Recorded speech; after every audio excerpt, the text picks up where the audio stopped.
This story takes us back to the 17th century, when a rich and noble boy named Barnabas was living a happy life with his family. But everything changes when a dangerous sorceress curses him, transforming him into a horrible form and burying him alive in a grave. However, after 200 years, Barnabas is suddenly freed from his grave and returns to a world that has completely changed. But how did he survive in the grave for 200 years? And why did the sorceress curse him in the first place? We'll uncover all of this in today's story. The story begins in the year 1760 with the Collins family, a wealthy and noble family of just 3 members. The family includes young Barnabas and his parents, who owe their riches to Barnabas's father's thriving fishing business. His father had even established a town near the sea, far from America, which they named Collinsport. As their wealth grew, the Collins family built a grand mansion in the woods near the town, which they named Collinwood. Years passed, and Barnabas grew up in this privileged life. During this time, he began an affair with a maid working in their mansion named Angelique. One day, Angelique confessed her love to Barnabas and expressed her desire to marry him, but Barnabas, not feeling the same way, refused to marry her. Enraged by his rejection, Angelique turned to black magic to make Barnabas suffer. Her first act of vengeance was to kill Barnabas's parents by using her powers to make part of the mansion collapse on them. Barnabas suspected that their demise wasn't natural. He began studying books on black magic to uncover the truth. During this time, he found his true love, a woman named Josette. Barnabas and Josette fell deeply in love, but their happiness enraged Angelique. Unable to tolerate their love, Angelique once again resorted to black magic. She cast a spell on Josette, bringing her under her control. Under Angelique's spell, Josette walked to a high cliff and jumped, ending her life before Barnabas could save her. Barnabas, heartbroken and unable to bear the loss of his love, also jumped from the cliff to end his own life. But to his shock, he survived the fall. Angelique had cursed him to become a vampire, ensuring that he would live forever with the pain of his loss. Now knowing his true nature, Barnabas confronted Angelique, but she manipulated the villagers into believing he was a monster. The villagers captured Barnabas, locked him in a coffin, and buried him alive. 2 centuries passed. The story now shifts to the year 1972, where we see a young woman named Victoria traveling to Collinsport by train. Once there, she takes a car ride to the Grand Collinwood mansion. Upon her arrival, a servant named Billy opens the door and welcomes her inside. While exploring the mansion, Victoria notices a portrait of Barnabas hanging on the wall. Curious, she asks Billy about him. At that moment, Elizabeth, the head of the Collins family, appears and explains that Barnabas was a great and noble member of the family who lived long ago. Elizabeth introduces herself to Victoria and explains that she had placed an ad in the newspaper to hire a caretaker for her nephew David.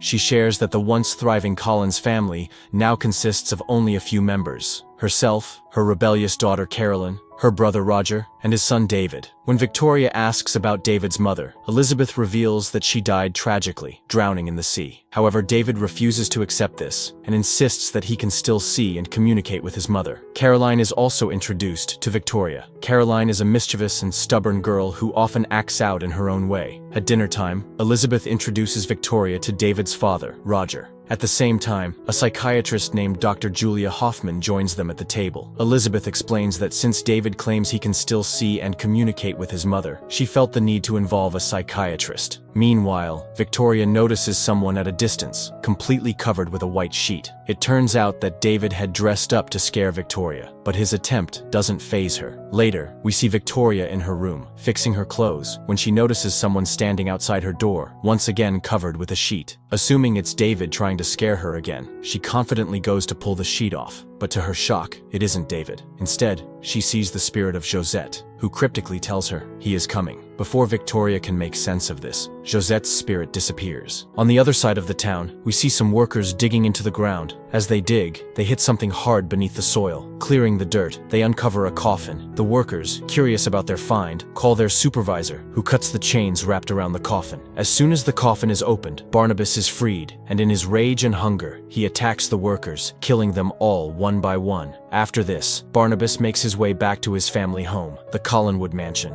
In the garden, he encounters Billy, the family servant. Using his hypnotic powers, Barnabas takes control of Billy's mind and asks him if the Collins family still lives in the mansion. Billy confirms that they do. Barnabas then enters the house, where he begins to look at the royal furniture and decorations of his former home. While reminiscing, he explains the significance of these items to Billy. Inside the mansion, Barnabas meets Caroline and David. Caroline, seeing his disheveled appearance, assumes he's just a drunk and perhaps a madman who has wandered in. But David shows him the painting on the wall. Pointing to the portrait, David says, "This is you, isn't it?" Barnabas replies, "Yes, a great artist painted this picture of me long ago." At that moment, Elizabeth arrives and immediately tells Caroline and David to stay away from him. Taking Barnabas into a private room, she confronts him and demands that he stop this charade. To prove his identity, Barnabas leads Elizabeth to a hidden door in the house, which opens to reveal a secret basement. Until that moment, Elizabeth had no idea this basement even existed. Inside, she finds a treasure trove of diamonds and jewels. Seeing this, she is convinced that he is indeed Barnabas, the long-lost son of the Collins family. Still in disbelief, Elizabeth listens as Barnabas reveals his secret. He is a vampire. However, he assures her, "I will never harm anyone in this family." Later, the entire family gathers at the dinner table. Elizabeth introduces Barnabas to everyone as a distant relative of the family. During the meal, Dr. Julia arrives, and Elizabeth introduces her to Barnabas. Barnabas, still adjusting to the modern world, inquires about the family's fishing business. Elizabeth admits that the business is almost ruined because a woman named Angie has taken over, striking deals with all the local fishermen. Hearing this, Barnabas confidently declares, "Now that I have returned, I will rebuild our business and restore it to its former glory." As he speaks, Victoria enters the room. The moment Barnabas sees her, he freezes in shock. To him, it feels as though Josette has returned, as Victoria's face is identical to hers. Startled yet enchanted, Barnabas calls her Josette. Confused by his reaction, Victoria introduces herself, and the two begin to talk. After this, we see Angie, who is in fact the same Angelique who destroyed Barnabas's life 200 years ago. Using black magic, she turned herself into a witch and has managed to stay alive all this time by changing her identity. She has been living in a society with great respect, hiding her true nature. Angie arrives at her office and learns that during the previous night's excavation, her workers unearthed a 200-year-old coffin. However, she is shocked to hear that all her workers were brutally killed soon after. Sensing something unusual, Angie visits the site of the incident and becomes certain that Barnabas has been freed. She immediately heads to Collinwood and meets Elizabeth. While she is speaking with Elizabeth, Barnabas enters the room. As soon as they shake hands, Barnabas realizes that Angie is none other than Angelique. Barnabas takes her aside to another room to discuss the fishing business. Angie boldly declares, "This business is mine now, and you must have already figured out who I am." Barnabas replies, "Yes, I know exactly who you are. The same witch who destroyed my family and took everything from me. I should report you for practicing black magic." Angie laughs mockingly and says, "You can't do anything. No one will believe you. I have lived in this society for 200 years with great respect. Changing my identity is needed, and now, Collinwood is mine." After Angelique leaves, Barnabas reveals the truth to Elizabeth, explaining that Angie is the same witch who caused his parents' death and took away his love. He laments that he couldn't do anything to stop her back then. Elizabeth, however, encourages him, saying, "You can rebuild your business and take this family to greater heights once again."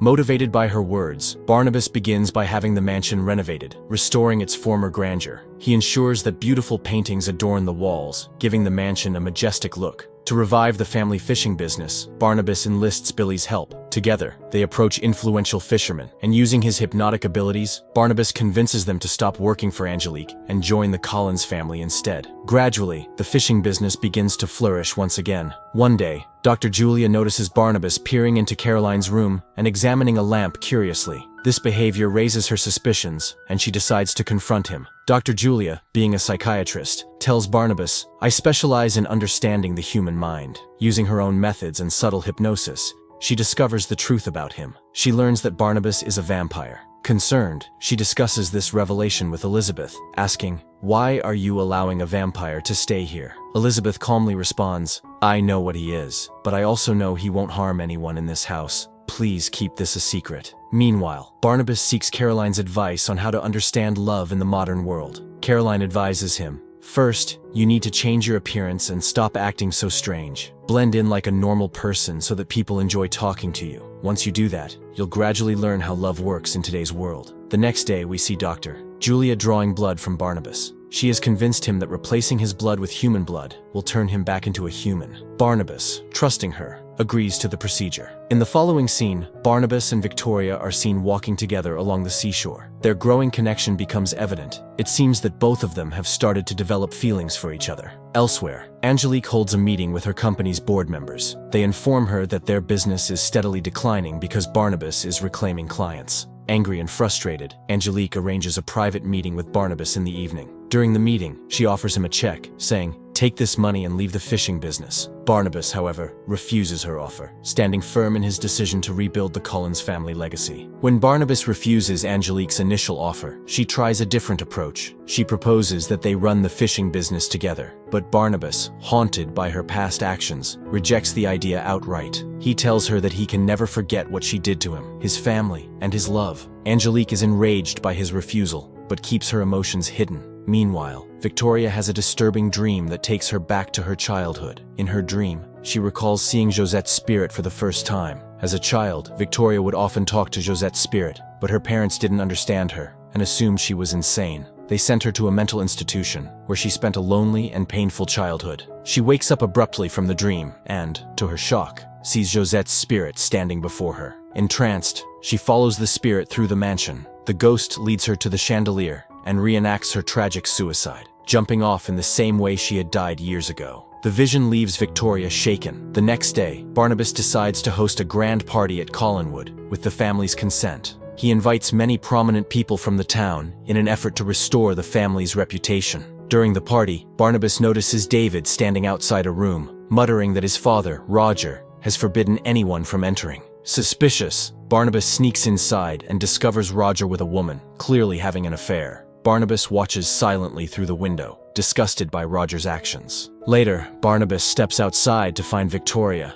They start talking, and Victoria opens up about her childhood. She confesses, "Since I was a child, I've been seeing the spirit of a girl. My parents never understood me, and my life was filled with loneliness. But one day, that spirit led me here to Collinwood, and after meeting you, I felt as though I've known you for centuries. It feels like fate brought us together." Overcome with emotion, Barnabas kisses her, and she responds in kind. However, their intimate moment is interrupted when Angelique, who had come to the party uninvited, sees them from a distance. Her jealousy flares up as she watches Barnabas and Victoria together. Later, Barnabas visits Dr. Julia, hoping to continue his treatment. However, he is horrified to find her transfusing his blood into her own body. He realizes her true intentions. Dr. Julia doesn't want to turn him human. She wants to make herself immortal by using his vampire blood. Furious and betrayed, Barnabas attacks and kills her. He then takes Willie with him to dispose of her body, dumping it into the sea. As the night progresses, Barnabas encounters Roger, who is trying to locate the mansion's hidden treasure room. Having already discovered Roger's greedy and selfish nature, Barnabas confronts him.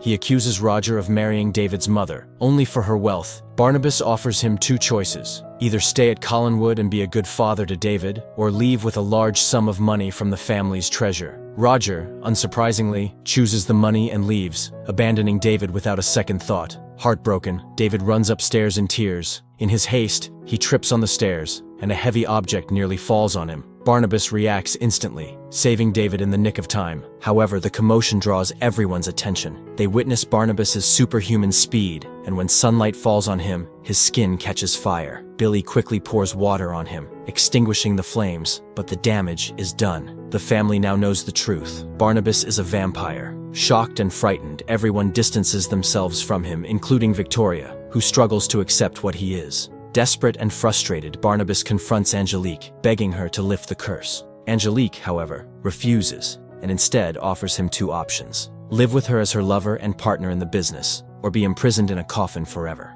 Barnabas firmly rejects her, saying he would rather endure eternity than be with her. Provoked, Angelique slyly brings up Dr. Julia, hinting that she knows what happened to her. Furious, Barnabas admits, "Yes, I killed her. She betrayed me." This confession is exactly what Angelique wanted. Using her magic, she overpowers Barnabas, chaining him and imprisoning him in a coffin once again. As the lid closes, she smirks, sealing his fate for a second time. Angelique takes Barnabas with her men and sets fire to his fishing factory as a final act of vengeance. She then transports the chained Barnabas, along with his coffin, to a crumbling house deep within the forest and abandons him there. Once she leaves, David arrives, guided by his mother's spirit, and frees Barnabas from his confinement. Meanwhile, the fire at the fishing factory draws the attention of the police and a large crowd. Angelique seizes this opportunity, addressing everyone with a microphone. She accuses Barnabas of Julia's murder and brands him as a criminal. She implicates his family as accomplices for concealing his crime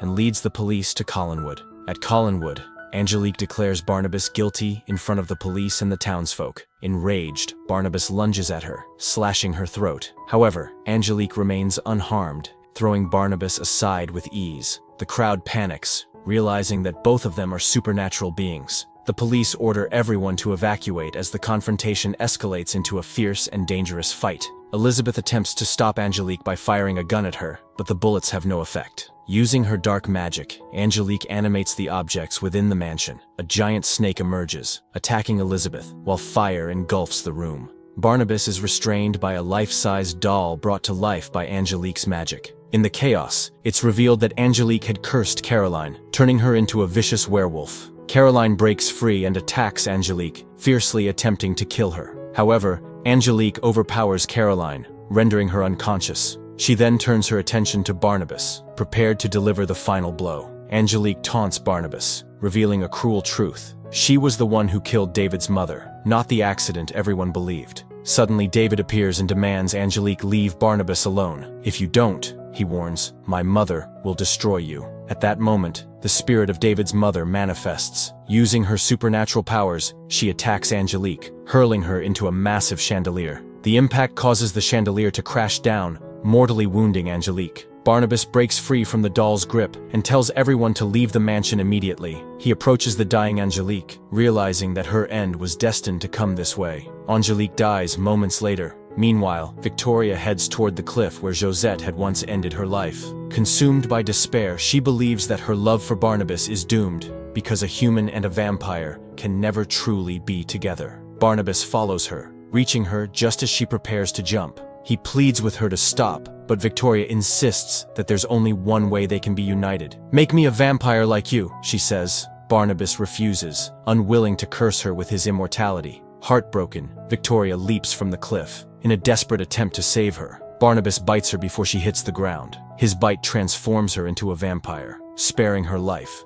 Victoria survives the fall, and as she awakens, the two realize they are now alike. Overcome with joy, they embrace, knowing they can now be together for eternity. In the final scene, the camera pans to the depths of the ocean, where Dr. Julia's corpse lies. Suddenly, her eyes snap open. Barnabas's bite has turned her into a vampire as well. I hope you enjoyed this tale. See you soon with another intriguing story.